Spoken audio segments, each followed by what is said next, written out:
Hello everybody, BeMetalways here. Welcome to another weekly heavy metal album review. This week we are looking at Misery Index Complete Control, released by Century Media Records on May 13th, 2022.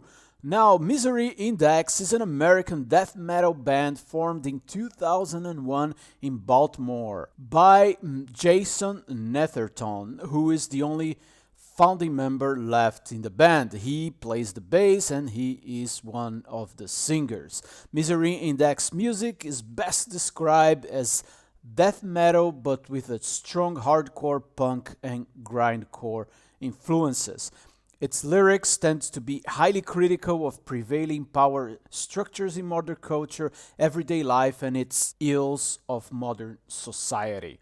In 2020, the band signed with Century Media Records, so Complete Control is their first album with the label, but already their seventh album, following 2019's Rituals of Power. The new endeavor, which was recorded in late 2021, features 9 tracks in 34 minutes. The longest song on the album, Administered Dagger, with almost 5 minutes, features an intro to the album within the song, because it has this slow build up from clean guitars with a half tempo hardcore influenced verse. But then soon you get into some very cool thrashy riffs that come in, and we are at fast tempo to get that mosh pit going. So we can visualize this song opening a concert and really getting into the energy. From the get-go, one of the best features of the band's sound is apparent. The dynamic of the vocals being constantly traded between Netherton and Mark Klopel, who also plays the guitar. And often they also sing together to give that extra punch in a line or in the choruses. I think this works really well, as both are aggressive death metal singers, but in a slightly different styles. The single The Eaters of the Eaten features that same dynamic very clearly, and it's also a groovy and aggressive song with rhythmic changes that work very well. The title track has a traditional heavy metal feel to it, and to me that works also very well. A groovy and yet very heavy song. Darren Morris on the lead guitars doesn't overdo on the solos, but as in this song, they are usually short and melodic, and in my opinion, very welcomed.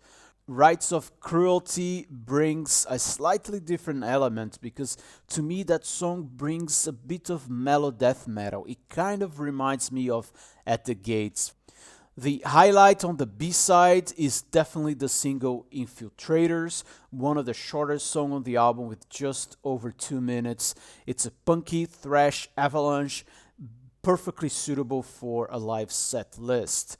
The album closes with another short one, Now Defied, which is a blast in your ears with a clear Slayer flavor. For what the band sets themselves to accomplish, I have really no complaints on this album. It's not mind-blowing or innovative, but it works. And I also must say that side A, if you think this is the LP version, the side A is a bit stronger than side B, but overall it's an enjoyable death metal journey from start to finish. To wrapping up things here, the album flows really well and sounds modern but still organic, as in its core it is a heavy and straightforward death metal record. It's dynamic and heavy with provoking lyrics and executed very well. All in all, a good album, 81 out of 100, and it certainly deserves a try. So thanks for being here, from listening, and BeMetalways!